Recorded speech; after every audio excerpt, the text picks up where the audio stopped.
düştüm ne hallardan, yorulmuşam axı olanlardan, öpün nefesinden uzaklardan. Yayılıp aləmə fəryadım harayım, bir ümidim olsun her zaman arayım. Oxşayım telini saçını darayım, öpüm şirin şirin yanaqlardan. Ne bilsin ağlamaq çarəmi həllimi, öləcəm qalacam bu səncə bəllimi. Şair qadınısan alın təsəllimi, sətirlərdən varaqlardan.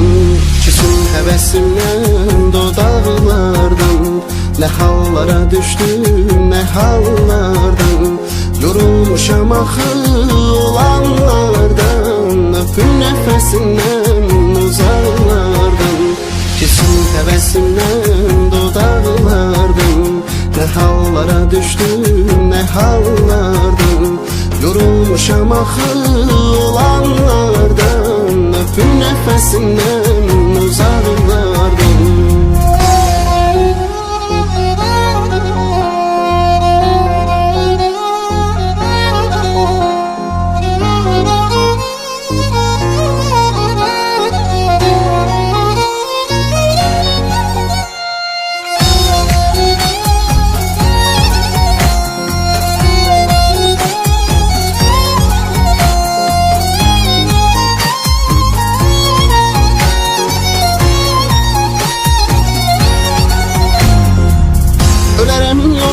Qırmaram xətrini, adınla bəzədim şeirimin sətrini. Evimsən axı alıram mətrini, saçına toxunmuş daraqlardan.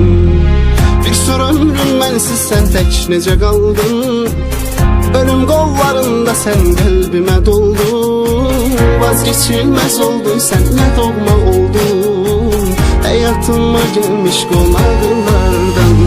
Küsün həvəsimdən dodaqlardan, ne hallara düştüm ne hallardan, yorulmuşam axı olanlardan, öpün nefesindən uzaklardan.